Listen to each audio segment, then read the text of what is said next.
Welcome to the last part of our lecture on the preface for the book for Art 305, Art and Mass Culture. This is a painting called The Interpretation of Dreams by Renee Magritte. When you look at this painting, what do you think it means? Take a minute to read each word and think about the artist's association of the word with the image. What do you notice? What point is he trying to make?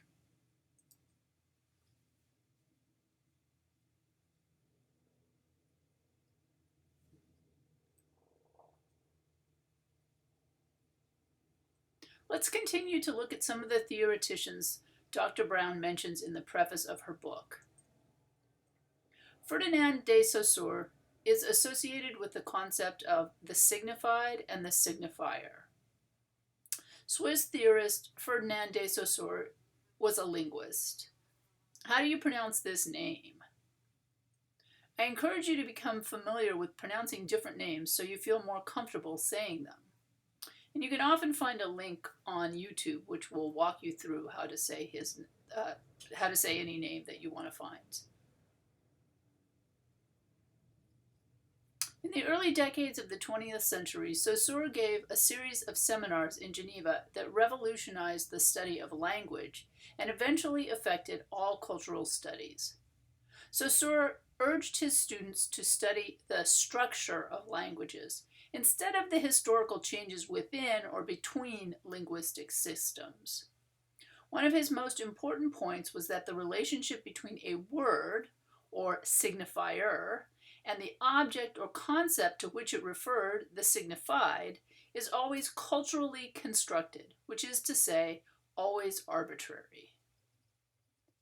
Saussure distinguishes between a word, or signifier, or the written sequence of letters which makes up the word, and the object or concept to which it refers, the signified, so what the word means.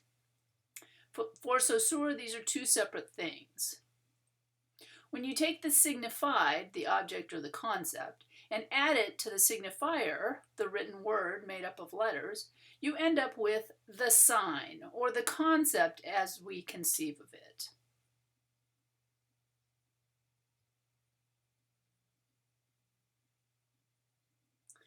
There is no natural connection between the word pig, the letters P, I, G, and the domesticated farm animal to which that single syllable is linked in English.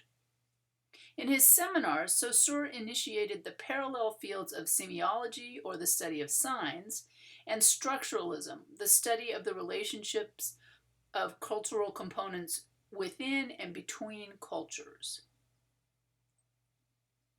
In order to understand how the signifier and signified relate to each other, one must be able to interpret signs. He says, quote, "The only reason that the signifier does entail the signified is because there is a conventional relationship at play. That is, a sign can only be understood when the relationship between the two components that make up the sign are agreed upon." Saussure argued that the meaning of a sign, quote, "depends on its relation to other words within the system," end quote. For example, to understand an individual word such as tree, one must also understand the word bush and how the two relate to each other. In other words, everyone who speaks the English language has to agree that the written word tree means or signifies the living plant or tree that grows in the ground.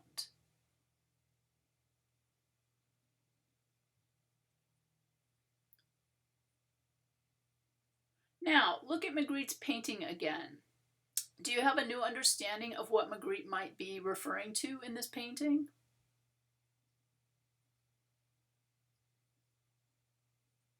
Magritte's The Interpretation of Dreams comments on the fluid relationship between language and vision, the always present gap between words and seeing. Magritte's painting was based on the linguistic work of French theorist Ferdinand de Saussure.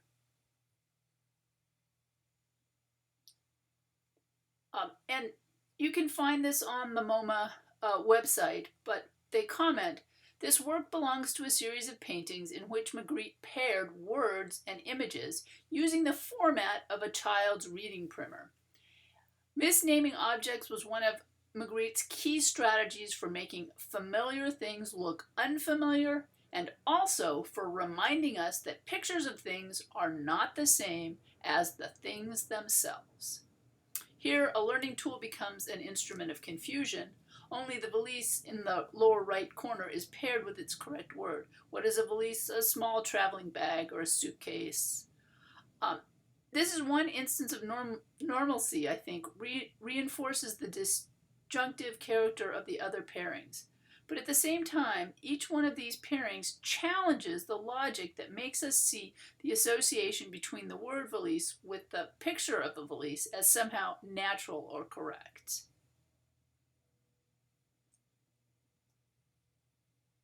Let's move on to French anthropologist Claude Lévi-Strauss. Instead of limiting his cultural studies to comparative descriptions or chronologies, the French anthropologist Claude Lévi-Strauss sought to uncover the way various cultural institutions were structured within a society. Lévi-Strauss's ideas are also echoed in Berger's book. In a discussion about painting in the Western cultural tradition, Lévi-Strauss asserted, quote, "It is this avid and ambitious desire to take possession of the object for the benefit of the owner, or even the spectator, which seems to me to constitute one of the outstandingly original features of the art of Western civilization." So this is the idea of vision and possession. Lévi-Strauss continues, quote, "For Renaissance artists, painting was perhaps an instrument of knowledge, but it was also an instrument of possession.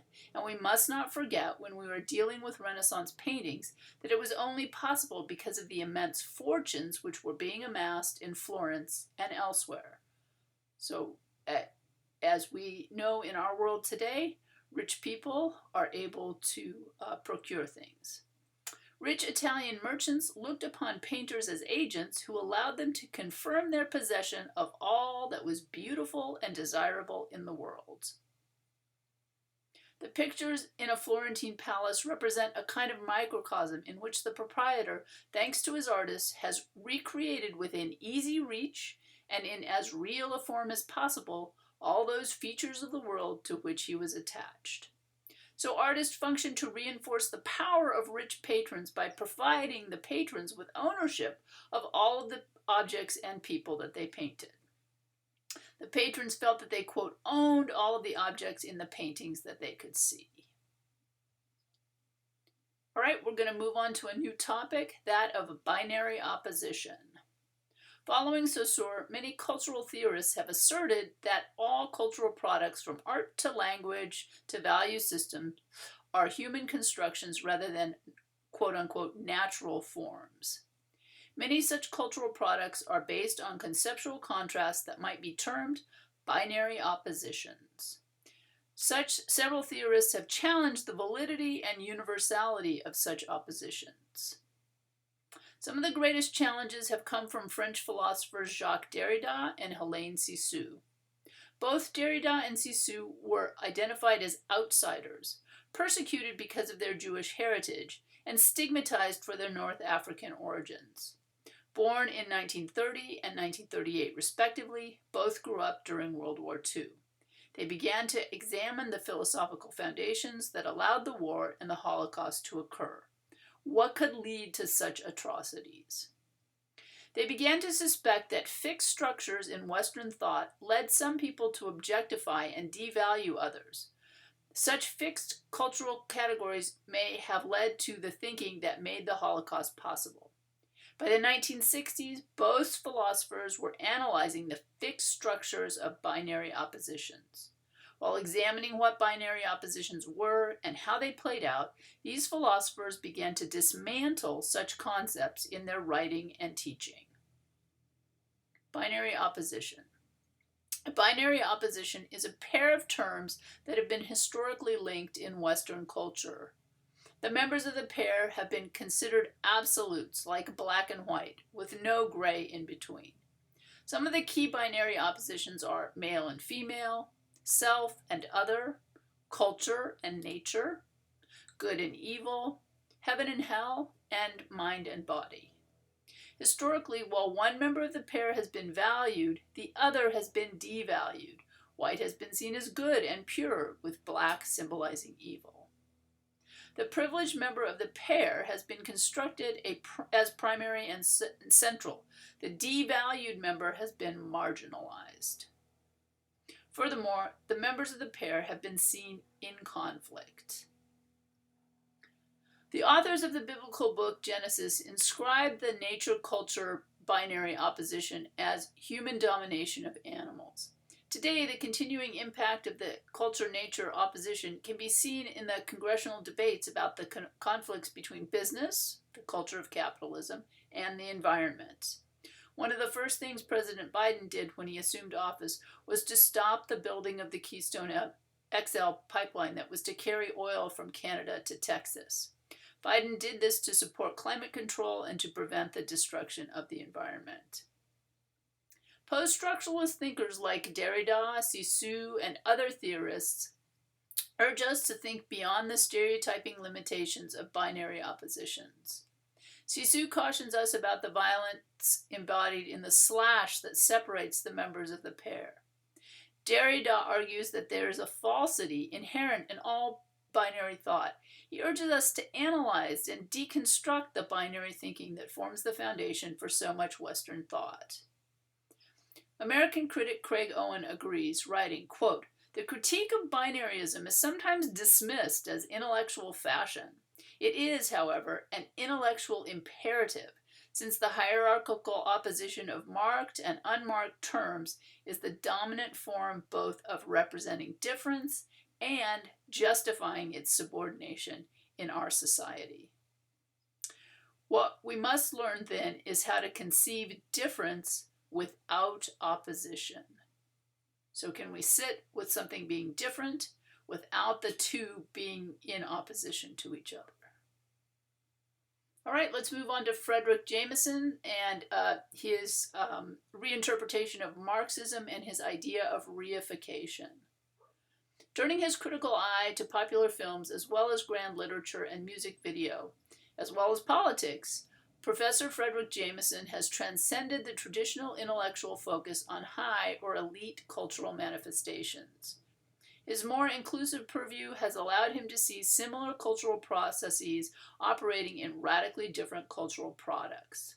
Jameson employs analysis based on Karl Marx's theories to interpret how gender, race, class, and sexuality are constructed under capitalism.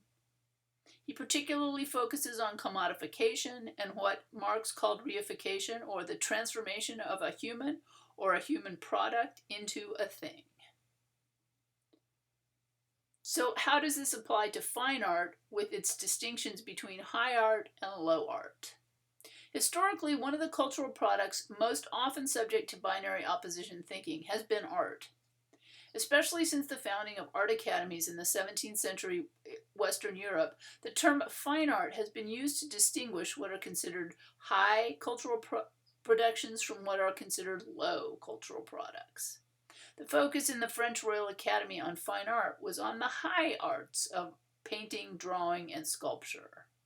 Other art forms like textile and ceramic works, and may I point out, often things associated with women, were excluded.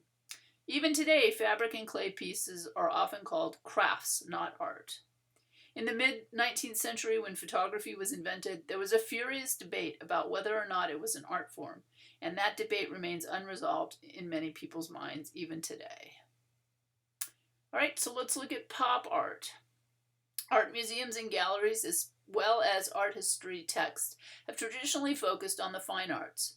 Popular arts like film and television have only recently been included. The breakdown between fine art and popular art categories can be observed in examples from the end of the 20th century. In the early 1960s, when a group of artists began to produce art based on mass media themes and subjects, the public was both shocked and amused. Andy Warhol's Marilyn Monroe from 1962 is an example of the emphasis on mass media subjects and themes, including a direct use of photographs and photographic processes by this movement, which became known as pop art. Pop art works were disturbing when they first appeared because they inevitably raised the question, is this art? If you take something from mass media and show it in an art gallery, is that really art, was the question back then. Pop art seemed to trivialize the traditional distinction between fine art and popular art, so the mass media arts of magazines, movies, and television. Once seen as challenging to the status of art, pop art images are today used for everything from t-shirts to coffee cups to Christmas cards. This is Andy Warhol's depiction of Marilyn Monroe from 1962. And this is another one called the Marilyn Diptych. He's using acrylic paint, but he's using screen printing techniques, which all come from popular culture. All right, the next one, which many of you may be familiar with, is graffiti art. Other challenges to the high art tradition have come from graffiti artists. By the 1980s, graffiti images, which had formerly been considered crude markings and illegal assaults on private property, were exhibited and discussed as art. The paintings of New York artist Keith Haring, which began as subway graffiti, were shown in fine art galleries in New York and Tokyo.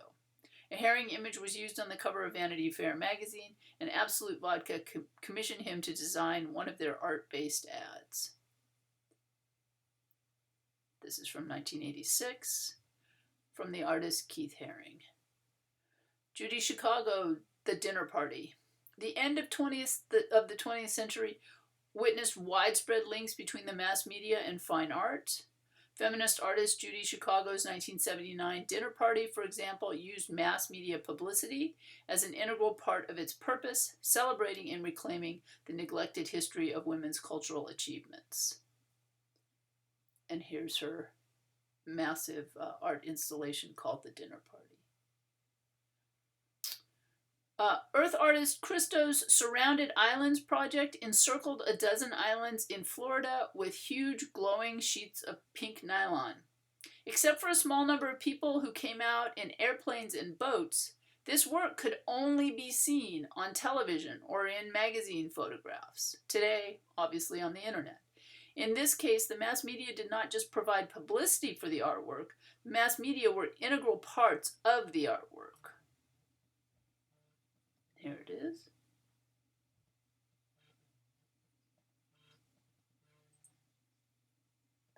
All right, and we're going to finish up with a short discussion of the philosopher and theoretician bell hooks. Let's finish our lecture on the preface by looking at the ideas of scholar and philosopher bell hooks. Hooks feels that the most enabling resource she can offer students is the capacity to think critically about their lives. She is convinced that students can enhance their lives by engaging in the critical process. Hooks has found that many people want to deny the direct link between representations and lived experiences. She knows the link isn't absolute. People don't see a movie and automatically go out and repeat the behavior they've seen. But seeing multiple images of, for example, violent sexual aggression may make it seem more possible, more imaginable, perhaps even more normal. Representations are meaningful, and the media use certain representations for effect. As an example, Hooks points out that the only African-American actor in Star Wars, James Earl Jones, was cast as the voice of the evil Darth Vader. Thus, blackness was equated with evil in two ways. Vader's ominous costume was colored black, and his villainous voice was that of a black man. Hooks is convinced that nobody wants to lay claim to consciously constructing the images that perpetuate racism and other cultural inequalities. Until challenged, neither the producers nor the consumers of popular culture images wants to accept that anyone consciously and deliberately reinscribes stereotyped representations. What is the goal of cultural criticism?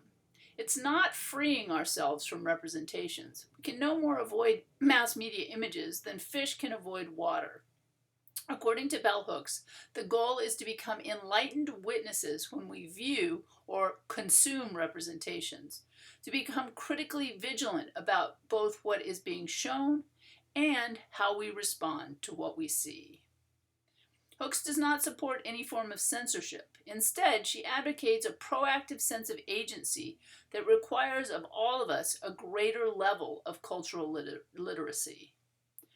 Literacy and freedom are connected. The degree of literacy determines how we see, what it means for all of us. Hooks urges us to decolonize our minds, to resist stereotyping representations, and create new and exciting representations.